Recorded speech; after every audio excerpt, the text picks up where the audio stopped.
This is Rich, the founder of Product Gym. In my previous video, I talked about how to go ahead and start optimizing your product manager resume for the ATS by basically moving everything over to a template.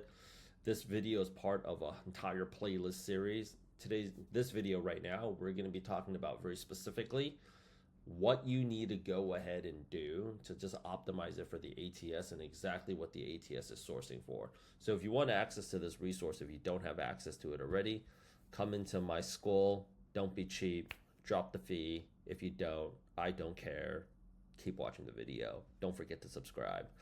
Okay, so when we're talking about optimizing for the ATS, the first thing that we have to take a look at is it's got to be aesthetically looking good, right? It's like if it doesn't look good aesthetically, they don't even want to take a deeper look into it. And even if it gets past the machine, they're just going to go out there and swipe left anyways. You want them to swipe right because you want to get the job so you can stop watching these videos. So here is what the machine is sourcing for is skills. It is sourcing for skills. So the more of these skills that you have on here, the better. And you don't want to waste real estate with more conventional, I'm proficient in this skill, I'm a beginner in this skill. What recruiters, hiring managers, and the ATS machine is going to look for is the skills chart. Now, where people F up religiously and notoriously is they have one line for skills somewhere right here on the very, very, very bottom. And it's basically like Trello, Salesforce, like CRM. Don't do that. Have it all here in the skills chart. Pack this thing up as much as possible and utilize the buzzwords that I basically have here on my Airtable if you don't have access to it. But product management buzzwords is like Python, SQL, HCO, Jira. You don't want to waste, and I have a huge list here. You don't want to waste your time with something like design thinking, road mapping, wireframing. You want to talk about specifically the application. So we want to hear Confluence. We want to hear Figma. We want to see Miro. Why? Because the thing is this. 278,000 people got laid off. Okay? 278,000 people got laid off. Okay? And yeah, the bloodbath is unfortunately still going. So if you're taking a look at this right now, this is January 2024. January has been big layoff months.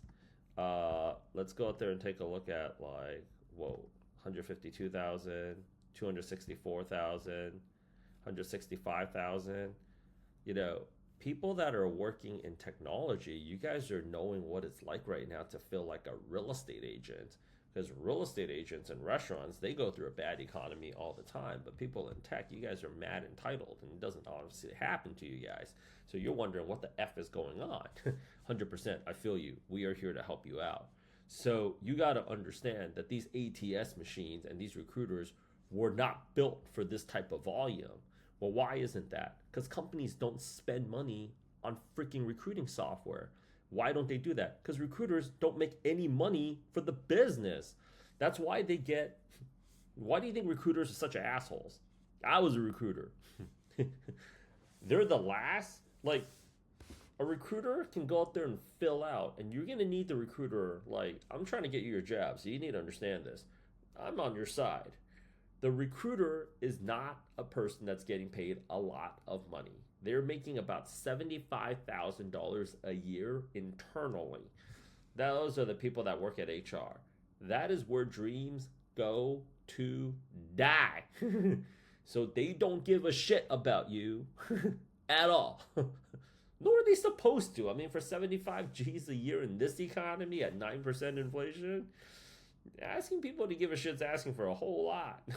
So the reality is most of these people are sourcing your resumes off of Google, basically off of Gmail and maybe a Trello board. Companies don't invest in recruiting software, so you want to really go ahead and optimize it by pumping in as many keywords as possible. It starts with this.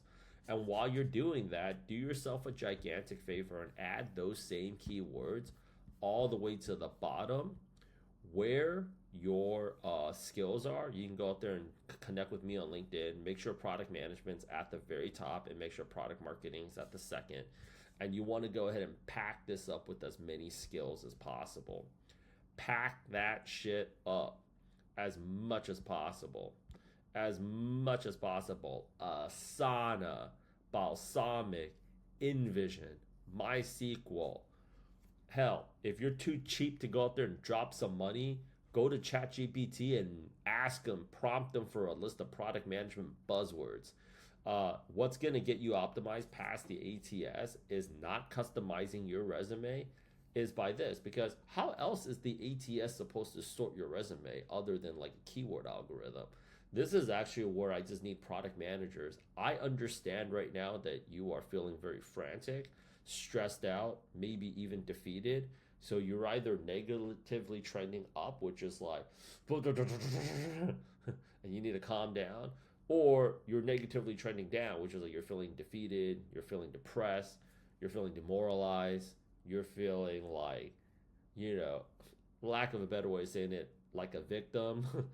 Either way, I think your life is going to be better with a higher paying product manager job, like one of my peeps right here, than without.